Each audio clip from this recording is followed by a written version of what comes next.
So guys welcome back with ಅನ್ನದ videos. ಏನು ಡೈಟ್ ವಿಷಯಕ್ಕೆ ಬರ್ತೀನಿ. ಜನಸಾಮಾನ್ಯರು ಅಸಾಮಾನ್ಯರಾದರೆ ಮಾತ್ರ ಈ ಬಿಗ್ ಬಾಸ್ ಮನೆಗೆ ಎಂಟ್ರಿ ಅಂತೆ ಈ ಥರ ಕ್ಯಾಪ್ಷನ್ ಹಾಕಿ ನಮ್ಮ ಬಿಗ್ ಬಾಸ್ ಅವರು ಒಂದು ಪ್ರೋಮೋ ಅಪ್ಡೇಟ್ ಮಾಡಿದ್ದಾರೆ. ನೋಡ್ಕೊಂಬೋಣ, ಆಮೇಲೆ ಡೀಟೇಲ್ ಮಾತಾಡೋಣ ಬನ್ನಿ. ಬಾಸ್ಗೆ ಎಂಟ್ರಿ ಕೊಡ್ಬೇಕಂದ್ರೆ ನಿಮ್ಮ ಫೋನ್ ಅನ್ನ ನಿಮ್ಮ ಕೈಯಾರೆ ವಾರದ ಹಾಕಬೇಕು. ಜನಸಾಮಾನ್ಯರು ಯಪ್ಪ ಮಾಡಿ ತೋರ್ಸು ಅಂತ ಹೇಳಿದ ತಕ್ಷಣ ಅಸಲಿಯತ್ ಹೊರಗಡೆ ಬರುತ್ತಲ್ವಾ? ಏನ್ ಮಾಡ್ತೀನಿ ಆಕ್ಚುಲಿ ಪ್ರೊಫೆಷನ್ ಏನಿಲ್ಲ. ಉದ್ಯೋಗ ಪುರುಷ ಲಕ್ಷಣ. ನಾನು ಟಿಕೆಟ್ ಕೊಟ್ಟು ಪಿಕ್ಚರ್ ನೋಡ್ತೇನೆ. ಸೆಲೆಬ್ರಿಟಿಗಳು ಸ್ವಂತ ಫಿಲ್ಮ್ ಅನ್ನೇ ಟಿಕೆಟ್ ತಗೊಳ್ಳೋದಿಲ್ಲ. ಯಾವ ಸೆಲೆಬ್ರಿಟಿ ಅವ್ರ ಹೆಸರು ತಗೊಳ್ಳಿ. ನೀವು ಫಿಸಿಕಲ್ ನನ್ಗಿಂತ ಬಿಟ್ಟಿದ್ದೀರಾ. I respect girls. ಒಂದ್ ಪ್ಲಾನ್ ಚಾಲೆಂಜ್ ಮಾಡೋಣ. ಸೋತ್ರೆ ಮನೆಗೆ ಹೋಗ್ತೀರಾ. ಕೈ ಎಲ್ಲ ಅಲ್ಲಾಡ್ತಾ ಇದೆ ಈಗಲೇ. ನಾನು ಊಟ ಮಾಡ್ಲಿಲ್ಲ. ಬಿಗ್ ಬಾಸ್ ಅಗ್ನಿ ಪರೀಕ್ಷೆ ಇದೆ ಭಾನುವಾರ ರಾತ್ರಿ 9 ಗಂಟೆಗೆ, ಸೋಮವಾರದಿಂದ ಶುಕ್ರವಾರ ರಾತ್ರಿ 9:30ಕ್ಕೆ. ಗೈಸ್ ಪ್ರೋಮೋ ನೋಡಿದ್ರಲ್ಲ, ಏನಿಸ್ತು? ಈ ಅಗ್ನಿ ಪರೀಕ್ಷೆ ಬಗ್ಗೆ ನಿಮ್ಮ ಅಭಿಪ್ರಾಯನು ಗೈಸ್? ಆ್ಯಂಡ್ ಇಲ್ಲಿ ನಮ್ಮ ಜಡ್ಜ್ಗಳು ಕೊಡ್ತಿರುವಂಥ ಟಾಸ್ಕ್ಗಳ ಚಾಲೆಂಜ್ಗಳೇನಿದೆ ಆ್ಯಂಡ್ ನಮ್ಮ ಸ್ಪರ್ಧಿಗಳದಕ್ಕೆ ರಿಯಾಕ್ಷನ್ಗಳಾಗ್ಬೋದು ಅಥವಾ ಅಕ್ಸೆಪ್ಟ್ ಮಾಡಿ ಅಥವಾ ಅವ್ರು ನಡ್ಕೊಳ್ತಿರುವಂಥ ರೀತಿ, ಇದ್ರ ಬಗ್ಗೆ ನಿಮ್ಮ ಅನಿಸಿಕೆನು ಗೈಸ್? ಆನೆಸ್ಟಾಗಿ ಹೇಳಿ ನೋಡೋಣ. ಆ್ಯಂಡ್ ಜೊತೆಗೆ ನನಗೆ ಈ ಪ್ರೋಮೋ ನೋಡಿದಾಗ ಒಂದು ವಿಷಯ ತುಂಬ ಚೆನ್ನಾಗಿ ತಲೆಗೆ ಬಂದಿದ್ದೇನಪ್ಪ ಅಂದರೆ, ನಮ್ಮ ಸುದೀಪ್ ಅಣ್ಣವರು ವೀಕೆಂಡ್ ಡೇಸಲ್ಲಿ ಅಂದರೆ ವಾರಕತೆ ಕಿಚನ್ ಜೊತೆ ಎಪಿಸೋಡಲ್ಲಿ ಕೆಲವು ಮಾತುಗಳನ್ನ ಹೇಳ್ತಾಯಿದ್ರು. ನಿಮ್ಗೆ ಗೊತ್ತಿರ್ಬೋದು, ಬಿಗ್ ಬಾಸ್ ಅವರು ಕೂಡ ಬಿಗ್ ಬಾಸ್ ಮಾಡಿರುವಂಥ ಸ್ಪರ್ಧಿಗಳಿಗೆ ಒಂದಿಷ್ಟು ಚಾಲೆಂಜ್ಗಳನ್ನ ಕೊಡ್ತಾಯಿದ್ರು ಅಥವಾ ಏನೋ ಒಂದು ಹೇಳೋರು, ಓಕೆನಾ? ಅದನ್ನು ಫಾಲೋ ಮಾಡ್ತಾಯಿದ್ರು. ಬಟ್ ಕೆಲವೊಂದು ಕಡೆ ನಮ್ಮ ಸುದೀಪಣ್ಣ ಹೇಳಿದ್ದೇನಪ್ಪ ಅಂದರೆ, ಕೆಲವೊಂದು ಕಡೆ ನಾವು ನೋ ಅನ್ನೋದು ಕೂಡ ಕಲಿಬೇಕಾಗುತ್ತೆ. ಇವಾಗ ನಿಮ್ಗೆ ಗೊತ್ತಿರೋ ಹಾಗೆ ಈ ಡೆವಿಲ್ದು ಯಾವುದೋ ಒಂದು ಕಾನ್ಸೆಪ್ಟ್ ತೊಗೊಬಂದಿದ್ರು ಪ್ರಿವಿಯಸ್ ಸೀಸನ್, ಓಕೆನಾ? ಆ ಟೈಮಲ್ಲಿ ತುಂಬ ಜನ ಹೇಳಿದ್ನೇ ಮಾಡ್ಕೊಂಡು ಹೋಗ್ತಾಯಿದ್ರು, ಬಟ್ ಅಲ್ಲಿ ನೋ ಅನ್ನೋದನ್ನು ಕಲಿಬೇಕಾಗಿತ್ತು. ಸೊ ಇದ್ರ ಬಗ್ಗೆ ಸುದೀಪಣ್ಣ ತುಂಬ ಎಪಿಸೋಡ್ಗಳು ಮಾತಾಡಿದ್ದಾರೆ, ಓಕೆನಾ? ಸೊ ಹಿಂಗಿರಬೇಕಾದ್ರೆ ನನಗೆ ಇದು ಕೂಡ ಹಾಗೆ ಅಂತ ಅನ್ನಿಸ್ತು. ಯಾಕಂದರೆ ಇವಾಗ ನೋಡಿ, ಈ ಬಿಗ್ ಬಾಸ್ ಮನೆಗೆ ಇವಾಗ 60 ಜನ ಸೆಲೆಕ್ಟಾಗಿ ಬಂದಿದ್ದಾರೆ. ಈ ಅಗ್ನಿ ಪರೀಕ್ಷೆ ಅನ್ನೋ ಒಂದು ಇದಕ್ಕೆ ಆಡಿಷನ್ ಮಾಡ್ಕೊಂಡು, ಓಕೆನಾ? ಇಲ್ಲಿ ಒಂದಿಷ್ಟು ಚಾಲೆಂಜ್ಗಳನ್ನ ಕೊಡ್ತಿದ್ದಾರೆ. ಚಾಲೆಂಜ್ಗಳನ್ನ ಎಲ್ಲದಕ್ಕೂ ಕೂಡ ನೋ ಅನ್ನೋದ್ರಲ್ಲೂ ಅರ್ಥ ಇಲ್ಲ, ಎಸ್ ಅನ್ನೋದ್ರಲ್ಲೂ ಕೂಡ ಅರ್ಥ ಇಲ್ಲ. ಆ ಚಾಲೆಂಜ್ಗಳನ್ನ ನಾವು ಮೊದಲು ಅರ್ಥ ಮಾಡ್ಕೋಬೇಕಾಗುತ್ತೆ. ಇವಾಗ ನನಗೊಂದು ಚಾಲೆಂಜ್ ಕೊಡ್ತಿದ್ದಾರೆ ಅಂದಾಗ, ಒಂದು ಬಿಗ್ ಬಾಸ್ ಅಂತ ನೋಡಿದಾಗ, ಇನ್ನೊಂದು ನನ್ನ ಪರ್ಸ್ನಲ್ ಲೈಫ್ ಅಥವಾ ನಾನು ಅಂತ ನೋಡಬೇಕಾಗುತ್ತೆ. ಇವಾಗ ನನಗೆ ಇನ್ನೊಂದು ಚಾಲೆಂಜ್ ಕೊಟ್ಟರು ಅಂದಾಗ ನಾನು ಥಿಂಕ್ ಮಾಡಬೇಕಾದೇನಪ್ಪ ಅಂದರೆ, ಇವಾಗ ಈ ಚಾಲೆಂಜ್ ಕೊಟ್ಟರು ಅಂದರೆ ನಿಜವಾಗ್ಲೂ ವರ್ತ್ ಇದೆಯಾ ಅದು ಬಿಗ್ ಬಾಸ್ ಮನೆಗೆ ಹೋಗೋದಕ್ಕೆ? ಈ ಚಾಲೆಂಜನ್ನು ನಾವು ಅಕ್ಸೆಪ್ಟ್ ಮಾಡೋದ್ರಲ್ಲಿ ಅರ್ಥ ಇದೆಯಾ ಅನ್ನೋದು ಕೂಡ ಕ್ವಶನ್ ಮಾಡ್ಕೋಬೇಕಾಗುತ್ತೆ. ಅದು ಅರ್ಥ ಇಲ್ಲ ಅಂದಾಗ ಖಂಡಿತವಾಗ್ಲೂ ನೋ ಅನ್ಬೇಕಾಗುತ್ತೆ. ಆ್ಯಂಡ್ ನಿಜವಾಗ್ಲೂ ಯಾವುದೋ ಒಂದು ತುಂಬ ಸಿಂಪಲ್ ಆಗಿರೋ ಟಾಸ್ಕ್ ಅದು ಚಾಲೆಂಜ್ ಅಂದಾಗ ಆರಾಮಾಗಿ ಅದನ್ನು ಅಕ್ಸೆಪ್ಟ್ ಮಾಡಿ ಬಿಗ್ ಬಾಸ್ಗೆ ರೈಟ್ ಆಗೋದು ಬೆಸ್ಟು. ನೋ ಅಂತ ಅಂದರೆ ಎಡವಟ್ ಆಗುತ್ತೆ, ಬಟ್ ಅದು ನಿಜವಾಗ್ಲೂ ಕಷ್ಟ ಇದೆ, ಅದು ಮಾಡೋದ್ರಿಂದ ವರ್ತಿಲ್ಲ, ಅದರಿಂದ ನಮ್ಮ ವ್ಯಾಲ್ಯೂನೇ ಕಡಿಮೆ ಆಗುತ್ತೆ ಅನ್ನೋದಾದರೆ, ಬಿಕಾಸ್ ಜನಗಳು ಕೂಡ ಮಾತಾಡ್ತಿದ್ದಾರೆ ಇಲ್ಲಿ ಏನು ಗುರಿ ಈ ಥರ ಟಾಸ್ಕ್ಗಳು ಕೊಡ್ತಾರೆ ಅಂತ ಅಲ್ವಾ?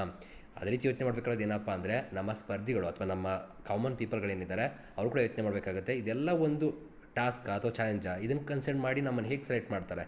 ಸೊ ಇದಕ್ಕೆ ನಾನು ನೋ ಅಂತ ಹೇಳ್ತೀನಿ. ಇದನ್ನು ಹೇಗೆ ಅವರು ಇದನ್ನು ಮಾಡಿದ್ರೆ ಮಾತ್ರ ನಾನು ಕ್ವಾಲಿಫೈ ಅಂತ ಹೇಳ್ತಾರೆ ಅನ್ನೋದನ್ನು ಜಸ್ಟಿಫೈ ಮಾಡ್ಕೊಂಡ್ರೆ ಮಾತ್ರ ನಾನು ಚಾಲೆಂಜ್ ಅಕ್ಸೆಪ್ಟ್ ಮಾಡ್ತೀನಿ ಅನ್ನೋ ರೀತಿ ಒಂದು ಕ್ವಶನ್ ಮಾಡಿದ್ರು ಅಂದರೆ ಮೇ ಬಿ ಇವ್ರು ಹೈಲೈಟ್ ಆಗುವಂಥ ಚಾನ್ಸ್ಗಳು ಜಾಸ್ತಿ ಇರ್ತಿತ್ತು ಅನ್ಸುತ್ತೆ. ನೀವು ಅಬ್ಸರ್ವ್ ಮಾಡಿದ್ರೆ ಆ ಥರ ಯಾರೂ ಮಾಡ್ತಿಲ್ಲ ಇಲ್ಲಿ. ಸೊ ಅದೇ ನಂಗೆ ಸ್ವಲ್ಪ ಬೇಜಾರಾಗ್ತಿರೋಂಥದ್ದು, ಓಕೆನಾ? ಈಗ ನೀವು ಅಬ್ಸರ್ವ್ ಮಾಡಿದ್ರೆ ಇಂಪ್ರೆಸ್ ಮಾಡುವಂಥ ವಿಷಯ ಬರುತ್ತೆ, ಅಲ್ಲಿ ನೋ ಅಂತ ಹೇಳ್ತಾರೆ ಅಮುಕು ಡುಮುಕ್, ಓಕೆನಾ? ಆರಾಮಾಗಿ ಇಂಪ್ರೆಸ್ ಮಾಡೋದಕ್ಕೆ ಏನು ಮಾಡಬೇಕು ಅದನ್ನು ತಮಾಷೆ ಮಾಡಿಕೊಂಡು ಅವ್ರ ಟ್ಯಾಲೆಂಟ್ನ ತೋರಿಸ್ಕೊಂಡು ಅವ್ರು ಆ್ಯಕ್ಚುಲಿ ಸೆಲೆಕ್ಟ್ ಕೂಡ ಆಗ್ಬೋದಾಗಿತ್ತೇನೋ, ಬಟ್ ಅಲ್ಲಿ ನೋ ಅನ್ನೋ ರೀತಿ ತೋರಿಸಿದಾರೆ. ಅದೇನಾಗಿದೆ ಗೊತ್ತಿಲ್ಲ ಎಪಿಸೋಡಲ್ಲಿ, ಬಿಕಾಸ್ ನಮಗೆ ಗೊತ್ತಿರೋ ಹಾಗೆ ಪ್ರೋಮೋಗಳು ತುಂಬ ಎಡಿಟ್ ಆಗುತ್ತೆ. ಸೊ ವೇಟ್ ಮಾಡಿ ನೋಡೋಣ. ಬಟ್ ನನಗನ್ಸಿದ್ದೇನೆಂದರೆ, ತುಂಬ ಸಿಂಪಲ್ಲಾಗಿ ಅದೇನು ನಿಮ್ಗೆ ಎಫೆಕ್ಟ್ ಆಗೋಲ್ಲ ಅಂದರೆ ನೀವು ಮಾಡ್ಬಿಟ್ಟು ಸೆಲೆಕ್ಟ್ ಆಗೋಗಿ. ನಿಮ್ಗೆ ನಿಜವಾದ ಎಫೆಕ್ಟ್ ಆಗುತ್ತೆ, ಅದು ವರ್ತಿಲ್ಲ ಅಂತ ನಿಮ್ಗೆ ಅನಿಸ್ತು ಅಂದರೆ, ವರ್ತಿಲ್ಲ ಮೀನ್ಸ್ ನೀವು ಬಿಗ್ ಬಾಸ್ ಅನ್ನೋ ಸ್ಟೇಜ್ನ ಮಿಸ್ ಮಾಡ್ಕೋಬಾರ್ದು, ಓಕೆನಾ? ಸೊ ಏನೋ ಒಂದು ಹೇಳ್ತಿದ್ದಾರೆ, ಅದನ್ನೆಲ್ಲ ಯಾಕೆ ಮಾಡಬೇಕು ಅಂತ ಯೋಚನೆ ಮಾಡಬಾರ್ದಾಗುತ್ತೆ. ಇಲ್ಲಿ ಏನು ಯೋಚನೆ ಮಾಡಬೇಕು ಅಂದರೆ, ಆ ಸ್ಟೇಜ್ ನನಗೆ ಬೇಕು, ಆ ಸ್ಟೇಜ್ ಬೇಕು ಅಂದರೆ ಇದು ನನಗೇನು ಮ್ಯಾಟ್ರ್ ಆಗೋಲ್ಲ, ನಾನು ಮಾಡ್ರು ಏನು ಪ್ರಾಬ್ಲಮ್ ಇಲ್ಲ ಅನ್ನೋ ರೀತಿ ಇದ್ದರೆ ಮಾಡಬೇಕು, ಇಲ್ಲಾಂದರೆ ನೋ ಅಂತ ಹೇಳಬೇಕು. ಅದು ಇಲ್ಲ, ಆಗ್ತಾಯಿಲ್ಲ. ಅದನ್ನು ಮಾಡಿದರೆ ಖಂಡಿತವಾಗ್ಲೂ ಇಲ್ಲಿ ಒಂದು ಕ್ಯಾರೆಕ್ಟ್ರು ಹೈಲೈಟ್ ಆಗ್ತಿತ್ತು. ಆ ಥರ ಯಾರು ಮಾಡ್ತಾರೆ ಅಂತ ಕಾದು ನೋಡಬೇಕಾಗುತ್ತೆ. ಜೊತೆಗೆ ಇಲ್ಲಿ ಒಂದು ಆಪ್ಷನ್ ಇದೆ ನೋ ಅನ್ನೋದಕ್ಕೆ. ಹಿಂಗಾದರೆ ಮಾತ್ರ ಸೆಲೆಕ್ಟ್ ಮಾಡ್ತಾರೆ ಅಂತಲೂ ಕೂಡ ಏನಿಲ್ಲ. ನೀವು ಸೆಲೆಕ್ಟ್ ಮಾಡಿ ನೀವೀಗ ನಾವು ಕೊಟ್ಟಂಥ ಚಾನೆಲ್ಗಳನ್ನ ಅಕ್ಸೆಪ್ಟ್ ಮಾಡಲೇಬೇಕು ಅಂತಲೂ ಏನಿಲ್ಲ. ನೀವು ನೋ ಅನ್ನೋದಕ್ಕೂ ಕೂಡ ವೆಯ್ಟ್ ಮಾಡ್ತಾ ಇರ್ಬೋದು. ಅದಕ್ಕೋಸ್ಕರನೇ ತುಂಬ ಚಾನೆಲ್ಗಳು ಬೇರೆ ರೀತಿ ಕೂಡ ಕೊಡ್ತಾ ಇರ್ಬೋದು. ಸೊ ಡಿಫ್ರೆಂಟಾಗಿ ಥಿಂಕ್ ಮಾಡಿದರೆ ಮೇ ಬಿ ಇನ್ನೂ ಬೆಟರಾಗಿರ್ತಿತ್ತು ಅಂತ ಅನಿಸುತ್ತೆ. ಇದ್ರ ಬಗ್ಗೆ ನಿಮ್ಮ ಅನಿಸಿಕೆಯನ್ನು ಕಮೆಂಟ್ ಸೆಕ್ಷನ್ ತಿಳಿಸಿ. ಆ್ಯಂಡ್ ಜೊತೆಗೆ ಇವಾಗ ಇನ್ನೆರಡು ಫೇಸ್ಗಳು ರಿವೀಲ್ ಆಗಿದೆ, ಇವ್ರು ನೋಡ್ತಾ ಇರ್ಬೋದು. ನಿಮ್ಗೆ ಯಾರು ಗೊತ್ತಿರೋರು ಕಮೆಂಟ್ ಸೆಕ್ಷನ್ ತಿಳಿಸಿ. ಆ್ಯಂಡ್ ಇವ್ರು ಬರ್ಬೇಕಾದ್ರೆ ಫೋನ್ಗಳು ತೊಗೊಂಡು ಬಂದಿದ್ದಾರಾ ಅಥವಾ ಏನು ಕತೆ ನಂಗೆ ಗೊತ್ತಿಲ್ಲ, ಅಥವಾ ತರಿಸಿದಾರಾ ನೋಡ್ರೆ ಗೊತ್ತಾಗುತ್ತೆ ಎಪಿಸೋಡ್ನ. ಬಿಕಾಸ್ ಎಲ್ಲರೂ ಮೊಬೈಲ್ ತೊಗೊಬರಲ್ಲ, ಸೊ ಚಾಲೆಂಜ್ ಕೊಟ್ಟಾಗ ಮೊಬೈಲ್ ತರಿಸಿರ್ಬೋದು ಅಂತ ಅನಿಸುತ್ತೆ. ವೆಯ್ಟ್ ಮಾಡಿ ನೋಡುವ, ಓಕೆನಾ? ಆ್ಯಂಡ್ ಇಬ್ಬರದು ಕೂಡ ಐಫೋನ್ಗಳು. ಎಷ್ಟೋ ಜನಗಳ ಕನಸು ಐಫೋನ್ ಅನ್ನೋಂಥದ್ದು, ಓಕೆನಾ? ಎಷ್ಟೋ ಜನ EMI ಕಟ್ಕೊಂಡು ಕಷ್ಟಪಟ್ಕೊಂಡು ಐಫೋನ್ ತಗೊಂಡಿರ್ತಾರೆ. ಆ್ಯಂಡ್ ಜೊತೆಗೆ ಇವಾಗ ಇವರು ಕಾಮನ್ ಪೀಪಲ್ ಆಗಿರೋದ್ರಿಂದ ಇವ್ರಿಗೆ ರೆಮ್ಯುನರೇಷನ್ ಅನ್ನೋದು ಆಗ್ಬೋದು, ಒಂದು ಇದು ಈಗ ಅಲ್ಲಿಗೆ ಹೋಗೋದಕ್ಕೆ ಇರೋದಕ್ಕೆ ಕಡಿಮೆ ಇರುತ್ತೆ ಅಂತ ನನ್ನ ಅಭಿಪ್ರಾಯ. ಸೊ ಹಾಗಾಗಿ ಇಲ್ಲಿ ಈ ಚಾಲೆಂಜ್ನ ಅಕ್ಸೆಪ್ಟ್ ಮಾಡಿದ್ರೆ, ಈಗ ಒಂದು ಚಾಲೆಂಜ್ ಕೊಟ್ಟಿದ್ದಾರೆ ಹೊಡೆದಾಕಬೇಕು ಅಂತ, ಓಕೆನಾ? ಕೆಚ್ಚಾಗ್ತಿದ್ದಾರೆ, ಸೀರಿಯಸ್ಲಿ ಪುಡಿಯಾಗಿ ಹೋಗಿದೆ ಅಂತಲೇ ಹೇಳ್ಬೋದು. ಅದನ್ನ ನೋಡಿ ನಂಗೆ ನಿಜವಾಗ್ಲೂ ಬೇಜಾರಾಗ್ತಿದೆ. ಎಷ್ಟು ಕಷ್ಟ ಗುರು, ಎಷ್ಟು ಜನಕ್ಕೆ ಅನ್ಸೋದು. ಸೊ ನಿಜವಾಗ್ಲೂ ಅದನ್ನು ಕಟ್ಕೊಂಡು ನಿಮ್ಗೆ ಏನಾಗಬೇಕು ಅಂತ ಅನಿಸುತ್ತೆ, ಓಕೆನಾ. ಬಟ್ ಅವ್ರ ಮೈಂಡ್ಸೆಟ್ ಯಾವ ಥರ ಇದೆ ಗೊತ್ತಿಲ್ಲ. ಏನಾರು ಆಗಲಿ ಗುರು, ನಾನು ಮೊಬೈಲ್ ತೊಗೋತೀನಿ, ನನಗೆ ಬಿಗ್ ಬಾಸ್ ಸೆಲೆಕ್ಟ್ ಆಗಬೇಕು, ಚಾನ್ಸ್ ಕೊಟ್ಟರೆ ಅಕ್ಸೆಪ್ಟ್ ಮಾಡಿಬಿಟ್ಟು ನೇಮ್ದಾಗ ಸೆಲೆಕ್ಟ್ ಆಗ್ಬಿಡುವ ಅನ್ನೋದು ಅಲ್ಲಿ ಇರ್ಬೋದೇನೋ. ಬಟ್ ನನಗನ್ಸಿದ್ದೇನೆಂದರೆ ಮಾಡಬಾರ್ದಾಗಿತ್ತು ಅಂತ ಅನ್ನಿಸ್ತು. ಆ್ಯಂಡ್ ಇವಾಗ ಇಲ್ಲಿ ಪುಡಿ ಮಾಡಿ ಬಿಸಾಕಿದ್ದಾರೆ. ಅದಾದಮೇಲೆ ನಿಮಗೆ ಕ್ಲಿಯರಾಗಿ ಗೊತ್ತಾಗುತ್ತೆ ಇಲ್ಲಿ ಬಿದ್ದಿರೋ ರೀತಿ ನೋಡಿದ್ರೆ, ಯಬ್ಬ. ಆ್ಯಂಡ್ ಸಂಗೀತ ಶೃಂಗೇರಿ ರೀಯಾಕ್ಷನ್ನು, ಆಮೇಲೆ ಲಾಸ್ಟಿಗೆ ತಿರ್ಗಿ ಕಣ್ಣೀರು ಕೂಡ ಆಗ್ತಿದ್ದಾರೆ. ಸೆಲೆಕ್ಟ್ ಆಗಿಲ್ವೇನೋ ಅಂತ ಅನಿಸಿದೆ. ಬಿಕಾಸ್ ಈ ಥರ ಮಾಡಿರೋದ್ರಿಂದ ನೀವು ಏನು ಹೇಳಿದ್ರು ಕೂಡ ಮಾಡ್ತಿರೋ ರೀತಿ ಬಂದಿರ್ಬೋದು. ಹಾಗಾಗಿ ಓಕೆನಾ, ನಿಮಗೆ ನೋ ಅನ್ನೋದು ಬರಬೇಕಾಗಿತ್ತು ಅಂತ ಅವ್ರು ಎಕ್ಸ್ಪೆಕ್ಟ್ ಮಾಡ್ತಿರೋ ಸದ್ಯ ಜಡ್ಜ್ಗಳು. ಸೊ ಅದು ಕೂಡ ಮ್ಯಾಟ್ರ್ ಆಗುತ್ತೆ. ಆ್ಯಂಡ್ ಇದಾದಮೇಲೆ ಇನ್ನೊಬ್ರು ಎಂಟ್ರಿ ಆಗಿದೆ. ಇವ್ರದ್ದು ಏನು ಯಾವ ಥರ ಟ್ಯಾಲೆಂಟು ಏನು ಕತೆ ನಂಗೆ ಗೊತ್ತಿಲ್ಲ. ಅವ್ರ ಬಂಡವಾಳ ಕೂಡ ಆಗಿರ್ಬೋದು, ಗೊತ್ತಿಲ್ಲ. ಬಟ್ ಇಲ್ಲಿ ಸ್ವಲ್ಪ ಶೇಪ್ ಔಟ್ ಆದಂಗೆ ಕೂಡ ಅನಿಸಿದೆ. ಬಟ್ ಅದನ್ನು ಇಲ್ಲಿ ಒಂದು ವಿಷಯ ಹೇಳೋದೇನಪ್ಪ ಅಂದರೆ ಪ್ಲಾಂಕ್ ಚಾಲೆಂಜ್ ಬಗ್ಗೆ ಒಂದು ಮಾತಾಡ್ತೀನಿ ಮುಂದೆ. ಈಗ ಪ್ರೋಮೋ ನೋಡ್ತಾ ರಿಯಾಕ್ಷನ್ ಕೊಡ್ತಾ ಮಾತಾಡೋಣ ಬನ್ನಿ. ಬಿಗ್ ಬಾಸ್ಗೆ ಎಂಟ್ರಿ ಕೊಡ್ಬೇಕಂದ್ರೆ ನಿಮ್ಮ ಫೋನನ್ನ ನಿಮ್ಮ ಕೈಯಾರೆ ಹೊಡೆದಾಕಬೇಕು. ಇಲ್ಲಿ ಕ್ಲಿಯರಾಗಿ ಎಂಟ್ರಿ ಕೊಡಬೇಕಂದ್ರೆ ನೀವು ಹೊಡೆದಾಕಬೇಕು ಅಂತ ಹೇಳ್ತಾ ಇದ್ದಾರೆ. ಸೊ ಅದರಿಂದನೇ ರೆಡಿಯಾಗಿ ಹೋಗಿರ್ತಾರೆ. ನಾವು ಹೊಡೆದಾಕ್ರೆ ಪಕ್ಕ ರೆಡಿ ಅನ್ನೋ ರೀತಿ. ಅದೇ ಇದಕ್ಕೆಲ್ಲ ಕಾರಣ ಅಂತ ಅನಿಸುತ್ತೆ. ಬಟ್ ಇಲ್ಲಿ ನೋ ಅಂದರೆ ಏನಾಗುತ್ತೆ ಅನ್ನೋದನ್ನ ನಾವು ವೆಯ್ಟ್ ಮಾಡಬೇಕು. ಆ ಥರ ಯಾರು ಹೇಳ್ತಾರ, ಅದು ಕೂಡ ಬರ್ತಿರೋ ರೀತಿನ ಹೇಳಿದ್ನ ಮೊದಲು ಆ ರೀತಿ. ಜನಸಾಮಾನ್ಯರು ಅಸಾಮಾನ್ಯರಾಗಬೇಕು. ಅದು ಯಾವ ರೀತಿ ಅಂತ ಹಂಗಂತ ಗೊತ್ತಿಲ್ಲ ಗುರು. ಅಸಲಿಯತ್ ಹೊರಗಡೆ ಬರುತ್ತಲ್ವಾ. ಎಗೇನ್ ಅವ್ರನ್ನ ಟೆಸ್ಟ್ ಕೂಡ ಮಾಡ್ತಿದ್ದಾರೆ. ಇವಾಗ ನೋಡಿ, ಈಗ ಪಾಪ ಅಂತ ಅನ್ಸುತ್ತೆ ಒಂದು ಕಡೆ ಇವ್ರ ಸಿಚುವೇಶನ್ ನೋಡಿದಾಗ. ಇವಾಗ ಮಾಡಿದ್ರೆ ಒಂಥರ ಲೆಕ್ಕ, ಮಾಡಲಿಲ್ಲ ಅಂದ್ರೆ ಇನ್ನೊಂದು ಥರ ಲೆಕ್ಕ. ಇವಾಗ ಅವ್ರು ಹೇಳಿದ್ನ ಮಾಡಿ ಕ್ಲಿಯರಾಗಿ ಹೋಗ್ಬಿಡುವ ಅಂತ ಇವ್ರು ಅಂದ್ಕೊಂಡಿರ್ತಾರೆ, ಓಕೆನಾ. ಬಟ್ ಇಲ್ಲಿ ಪ್ರಾಬ್ಲಮ್ ಏನಾಗ್ತದೆ ಅಂದರೆ, ಇವಾಗ ಏನು ನಾವು ಹೇಳ್ದಂಗೆಲ್ಲ ಮಾಡ್ತಿರಲ್ಲ, ಕುಣಿತಿರಲ್ಲ ಅನ್ನೋ ರೀತಿ ಮಾತಾಡ್ತಿದ್ದಾರೆ. ಸೊ ಇವಾಗ ಮಾಡಲಿಲ್ಲ ಅಂದರೆ ಎಲ್ಲಿ ಸೆಲೆಕ್ಟ್ ಆಗಲ್ವ ಅನ್ನೋ ಭಯ, ಹಿಂತಿರಿಕೋ ಮಾತಾಡಿದ್ರೆ ಇನ್ನೊಂದು ಏನಾಗುತ್ತೋ ಅಂತ ಭಯ. ಬಟ್ ಇಲ್ಲಿ ನೋಡ್ರೆ ಇವಾಗ ಇವ್ರು ಮಾಡಿದ್ದಕ್ಕೂ ಕೂಡ ಯಾಕೋ ಪ್ರತಿಫಲ ಸಿಗ್ತಾ ಇಲ್ಲ ಅಂತ ಅನಿಸುತ್ತೆ. ಅದನ್ನು ಬೇರೆ ರೀತಿ ಮಾತಾಡ್ತಿದ್ದಾರೆ. ಸೊ ಈ ಮೇ ಬಿ ಇಲ್ಲಿ ಅದೇ ಹೇಳಿದ್ನಲ್ಲ ನಾನು, ಒಂದು ಸ್ಟ್ಯಾಂಡರ್ಡ್ ಕ್ಯಾರೆಕ್ಟರ್ ಬರಬೇಕಾಗಿತ್ತು ಅಂತ ಅದನ್ನು ಎಕ್ಸ್ಪೆಕ್ಟ್ ಮಾಡ್ತಿರೋ ಅಂತ ಅನಿಸುತ್ತೆ ಜಡ್ಜ್ಗಳು. ಸೊ ಹಾಗೆ ಈ ರಿಯಾಕ್ಷನ್ ಬಂದಿರ್ಬೋದು. ಏನ್ ಮಾಡ್ತೀರಾ ಆಕ್ಚುಲಿ? ಪ್ರೊಫೆಷನ್ ಏನಿಲ್ಲ, ಉದ್ಯೋಗ ಪುರುಷ ಲಕ್ಷಣಂ ಅಂತ. ಅಗೇನ್ ಇವ್ರನ್ನೆಲ್ಲ ಹೆಂಗೆ ಸೆಲೆಕ್ಟ್ ಮಾಡಿರೋದು ನನಗೂ ಅರ್ಥ ಆಗ್ತಿಲ್ಲ, ಓಕೆನಾ. ಇಲ್ಲಿ ಬಂದು ಇಷ್ಟೆಲ್ಲ ಟೆಸ್ಟ್ ಮಾಡ್ತಿರೋವಂಥದ್ದು ಏನು ಹೆಂಗೆ ನೋ ಐಡಿಯಾ. ವೆಯ್ಟ್ ಮಾಡಿ ನೋಡೋಣ. ಆ್ಯಂಡ್ ಇವ್ರು ಯಾವ ಆಧಾರದ ಮೇಲೆ ಸೆಲೆಕ್ಟ್ ಆಗಿದ್ದಾರೆ, ಯಾವ ಬೇಸ್ ಮೇಲೆ ಬಂದಿದ್ದಾರೆ ಅಂತ ಗೊತ್ತಾದರೆ ಮಾತ್ರ ನಾವು ಮಾತಾಡೋಕ್ಕೆ ಸಾಧ್ಯ. ಟಿಕೆಟ್ ಕೊಟ್ಟು ಪಿಕ್ಚರ್ ನೋಡ್ತಾರೆ. ಸೆಲೆಬ್ರಿಟಿಗಳು ಸ್ವಂತ ಫಿಲ್ಮ್ ಅನ್ನೇ ಟಿಕೆಟ್ ತಗೊಳ್ಳೋದಿಲ್ಲ. ಐ ಥಿಂಕ್ ಇವ್ರ ಮಾತು ಸ್ವಲ್ಪ ಜಾಸ್ತಿ ಅಂತ ಅನಿಸುತ್ತೆ. ಇವಾಗ ಅಗೇನ್ ಇಲ್ಲಿ ಕೂಡ ಬರ್ತಿರೋಂಥ ಪಾಯಿಂಟ್ ಯಾವುದು ಸಿಂಕ್ ಮಾಡ್ತಿದ್ದಾರೆ ಐಡಿಯಾ ಇಲ್ಲ.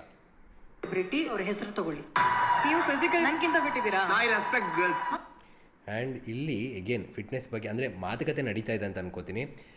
ಇಲ್ಲಿ ಬಂದಿರೋಂಥ ಮಾತುಗಳೇನಪ್ಪ ಅಂದರೆ ಮೇ ಬಿ ಸ್ಟ್ರಾಂಗ್ ಅನ್ನೋ ವಿಷಯಕ್ಕೆ ನಾನು ಸ್ಟ್ರಾಂಗ್ ಇದ್ದೀನಿ, ನಾನು ಹಾಗೆ ಅಂತ ಹೇಳ್ಕೊಂಡಿರ್ಬೋದು ಅವರು. ಸೊ ಅದನ್ನು ಕನ್ಸಿಡರ್ ಮಾಡಿ ನಾನು ಕೊಡೋಂಥ ಚಾಲೆಂಜ್ ಅಕ್ಸೆಪ್ಟ್ ಮಾಡ್ತೀರಾ ಆಗಿದ್ರೆ ಅಂದಿದ್ದಕ್ಕೆ ಇವಾಗ ಐ ರೆಸ್ಪೆಕ್ಟ್ ಗರ್ಲ್ಸ್ ಅಂತ ಹೇಳಿದ್ದಾರೆ. ಇದನ್ನು ಎರಡು ರೀತಿ ಕೂಡ ಯೋಚನೆ ಮಾಡ್ಬೋದು ನಾವು. ನಾನು ರೆಸ್ಪೆಕ್ಟ್ ಮಾಡ್ತೀನಿ ಅಂತ ಕೂಡ ನಾವು ಕನ್ಸಿಡರ್ ಮಾಡಿ, ಇನ್ನೊಂದು ಕಡೆ ನಾನು ಹೆಣ್ಮಕ್ಳಿಗೆ ರೆಸ್ಪೆಕ್ಟ್ ಕೊಡ್ತೀನಿ, ಆದರೆ ನಾವೇ ಸ್ಟ್ರಾಂಗು, ನೀವೆಲ್ಲ ನಮ್ಮ ಜೊತೆ ಪೈಪೋಟಿ ಮಾಡೋಕ್ಕಾಗಲ್ಲ ಅನ್ನೋ ರೀತಿ ಕೂಡ ಮಾತಾಡಿರಬಹುದು. ಸೊ ವೆಯ್ಟ್ ಮಾಡಿ ನೋಡೋಣ. ಒಂದು ಪ್ಲಾನ್ ಚಾಲೆಂಜ್ ಮಾಡೋಣ. ಸೋತ್ರೆ ಮನೆಗೆ ಹೋಗ್ತೀರಾ. ಕೈಯೆಲ್ಲ ಅಲ್ಲಾಡ್ತಾ ಇದೆ ಈಗಲೇ. ಮೇಡಮ್ ಊಟ ಮಾಡಲಿಲ್ಲ. ಬಿಗ್ ಬಾಸ್ ಅಗ್ನಿ ಪರೀಕ್ಷೆ. ಐ ಥಿಂಕ್ ಇವ್ರು ಮಾತಾಡಿರುವಂಥ ವಿಷಯದಲ್ಲಿ ಸಂಬಂಧಪಟ್ಟಂಗೆ ಏನೋ ಟ್ರಿಗರ್ ಆಗಿದೆ. ಆ್ಯಂಡ್ ಅದಕ್ಕಾಗಿನ ಚಾನ್ಸ್ ಕೂಡ ಕೊಟ್ಟಿದ್ದಾರೆ. ಪ್ಲ್ಯಾಂಕ್ ಮಾಡೋಕ್ಕೆ ಕೂಡ ಹೇಳಿರುವಂಥದ್ದು. ಆ್ಯಂಡ್ ಅದರಲ್ಲಿ ಕ್ಲಿಯರಾಗಿ ಸೋತಿದ್ದಾರೆ. ಆ್ಯಂಡ್ ಅಲ್ಲಿ ಸಂಗೀತ ಶೃಂಗೇರಿ ಹೇಳುವಂಥದ್ದು ಏನಪ್ಪ ಅಂದರೆ, ನೀವೇನಾದ್ರು ಸೋತ್ರೆ ಮನೆಗೆ ಹೋಗಬೇಕಾಗುತ್ತೆ ಅಂತ ಕೂಡ ಹೇಳಿದ್ದಾರೆ. ಆ್ಯಂಡ್ ಇಲ್ಲಿ ಸೋತಿದ್ದಾರೆ. ಸೊ ಮನೆಗೆ ಹೋಗೋಂಥ ಚಾನ್ಸ್ಗಳು ಇರ್ಬೋದು ಅಂತ ಅನಿಸುತ್ತೆ. ಆ್ಯಂಡ್ ಇಲ್ಲಿ ಇನ್ನೊಂದು ವಿಷಯ ಮ್ಯಾಟ್ರ್ ಆಗೋದೇನೆಂದರೆ, ಅಗೇನ್ ಪ್ಲ್ಯಾಂಕ್ ಅನ್ನೋದು ಏನಕ್ಕೆ ಮ್ಯಾಟ್ರ್ ಆಗುತ್ತೆ ಇಲ್ಲಿ ಅನ್ನೋದು ಗೊತ್ತಿಲ್ಲ. ಅಂದರೆ ಈ ಬಿಗ್ ಬಾಸ್ ಮನೆಗೆ ಹೋಗೋದಕ್ಕೆ ಎಷ್ಟು ಮ್ಯಾಟ್ರ್ ಆಗುತ್ತೆ ಅದು ಗೊತ್ತಿಲ್ಲ. ಫಿಟ್ನೆಸ್ ಲೆವೆಲ್ ಅಂತ ಕನ್ಸಿಡರ್ ಮಾಡ್ಕೋಬೇಕಾ, ನೋ ಐಡಿಯಾ. ಬಟ್ ಇಲ್ಲಿ ಸಂಗೀತ ಶೃಂಗೇರಿ ಅವರು ಕ್ಲಿಯರಾಗಿ ಸ್ಟ್ರಾಂಗ್ ಅಂತ ಪ್ರೂವ್ ಆಗಿದೆ. ಆ್ಯಂಡ್ ಇಲ್ಲಿ ಇನ್ನೊಂದು ಪಾಯಿಂಟ್ ಬರುತ್ತೆ. ಯಾಕಂದರೆ ಈಗ ಅವರು ಆ್ಯಕ್ಟ್ರೆಸ್ ಆಗಿರೋದ್ರಿಂದ ವರ್ಕೌಟ್ ಮಾಡ್ತಿರ್ತಾರೆ. ಫಿಟ್ನೆಸ್ ಲೆವೆಲ್ ಚೆನ್ನಾಗಿರುತ್ತೆ. ಫಿಟ್ನೆಸ್ ಲೆವೆಲ್ ಚೆನ್ನಾಗಿದ್ದರೆ ಅದು ಈಸಿ ಕೂಡ ಪ್ಲ್ಯಾಂಕ್, ಓಕೆನಾ. ಇಲ್ಲ ಅಂದರೆ ತುಂಬ ಕಷ್ಟ ಇರುತ್ತೆ. ನಾರ್ಮಲಾಗಿ ಎಲ್ಲರೂ ಕೂಡ ಪ್ಲ್ಯಾಂಕ್ ಮಾಡೋಕ್ಕಾಗಲ್ಲ, ಕಷ್ಟ ಆಗುತ್ತೆ, ಓಕೆನಾ. ಜಾಸ್ತಿ ಹೊತ್ತು ಮಾಡೋಕ್ಕಾಗಲ್ಲ. ಅದೇ ಇಲ್ಲ ಆಗಿರೋವಂಥದ್ದು. ಬಟ್ ಏನಪ್ಪ ಅಂದರೆ ಇದು ಎಲ್ಲೆಲ್ಲಿಗೆ ಹೋಗಿ ಹೆಂಗೆ ಹೋಗುತ್ತೆ ಅಂತ ನೋಡಬೇಕಾಗುತ್ತೆ. ಎಪಿಸೋಡ್ ನೋಡಿದ್ರೆ ಗೊತ್ತಾಗುವಂಥದ್ದು. ಬಿಕಾಸ್ ಇವಾಗ ಚೆನ್ನಾಗಿ ಚಾಲೆಂಜ್ ಕೊಟ್ಟು, ಅಂದರೆ ಇಲ್ಲಿ ಏನಾದರೂ ಇವಾಗ ಬಂದಿರುವಂಥ ಸಾಮಾನ್ಯ ವ್ಯಕ್ತಿ ಏನಂದರೆ ನಮ್ಮ ಕಾಮನ್ ಪೀಪಲ್ ಏನಿದ್ದಾರೆ, ಅವರೇನಾದರೂ ತುಂಬ ಚೆನ್ನಾಗಿ ಬಿಲ್ಡಪ್ನ ತಗೊಂಡು ಇವ್ರ ಮುಂದೆ ಅಂದರೆ ನಾನೇ ಸ್ಟ್ರಾಂಗು, ನನ್ನನ್ನು ಸೋಲ್ಸೋಕ್ಕಾಗಲ್ಲ ಅನ್ನೋ ರೀತಿ ಏನಾದರೂ ಚಾಲೆಂಜ್ ಮಾಡಿದರೆ, ಸಂಗೀತ ಶೃಂಗೇರಿ ಅವರು ಕೊಟ್ಟಂಥ ಚಾಲೆಂಜು ಸಾಕಾಗಿರುತ್ತೆ. ಅದ್ರ ಸೋತು ಸರಿಯಾಗಿ ಟ್ರೋಲ್ ಆಗುವಂಥ ಚಾನ್ಸ್ಗಳು ಕೂಡ ಇರುತ್ತೆ. ನೋಡೋಣ ಬಿಗ್ ಬಾಸ್ ಮನೇಲಿ ಯಾವ ಥರ ಹೋಗುತ್ತೆ ಎಪಿಸೋಡ್ ಏನು ಕತೆ ಅಂತ ನೋಡ್ಬೇಕು ಗೈಸ್, ಏನಾಗುತ್ತೆ ಏನು ಕತೆ ಅಂತ. ಇದಿಷ್ಟು ಈ ಪ್ರೊಮೋದಲ್ಲಿರುವಂಥ ವಿಷಯಗಳು. ಒಟ್ಟಿನಲ್ಲಿ ಏನಪ್ಪ ಅಂದರೆ ನನಗನ್ಸಿದ್ದಂಥದ್ದು ಈ 3 ಪ್ರೊಮೋಗಳು ನೋಡಿದಾಗ ಎಲ್ಲಿ ನೋ ಅನ್ಬೇಕೋ ಅಲ್ಲಿ ನೋ ಅಂತ ಇಲ್ಲ, ಎಲ್ಲಿ ಎಸ್ ಅನ್ಬೇಕೋ ಅಲ್ಲಿ ಎಸ್ ಅಂತ ಇಲ್ಲ.